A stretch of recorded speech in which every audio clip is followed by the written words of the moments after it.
ప్రతిరోజు ఉదయం ఒక పెద్దాయన పార్కుకి వచ్చి అదే బెంచ్ మీద కూర్చొని చుట్టూ ఉన్న బర్డ్స్కి తిండి పెడుతూ తనలో తానే నెమ్మదిగా మెల్లగా మాట్లాడుకుంటూ ఉండేవారు. అక్కడికి ఆడుకోవడానికి వచ్చిన ఒక అబ్బాయి అది చూసి అతని దగ్గరికి వెళ్ళి, తాతయ్య, మీరు ప్రతిరోజు పక్షులకు తిండి పెడుతున్నారు సరే, కానీ మీలో మీరే ఏం మాట్లాడుకుంటున్నారు? ఇక్కడ వాళ్ళు మిమ్మల్ని చూసి పిచ్చివాడేమో అనుకుంటున్నారు అని చెప్పంటాడు. ఆ మాటకి ఆ పెద్దాయన, అలాగెందుకు అనుకుంటున్నావు బాబు?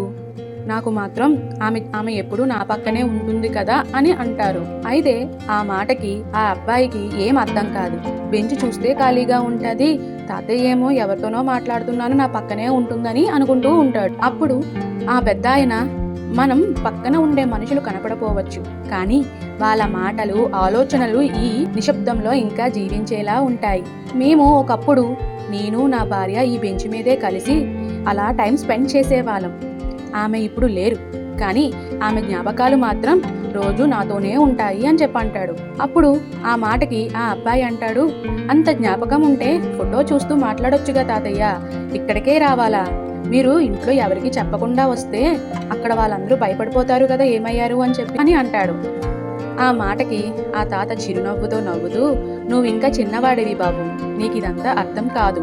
ఈ కాలంలో మనుషులు జీవితం కోసం మనిషిని కోరడం మానేశారు, బదులుగా మనుషులు లేని ప్రపంచంలో బతుకుతున్నారు. ఫొటోస్ మనకి మెమరీస్గానే గుర్తుంటాయి, కానీ వాళ్ళతో గడిపిన ఆ క్షణాలు మాత్రం మనకి జ్ఞాపకాలుగా మిగిలిపోతాయి.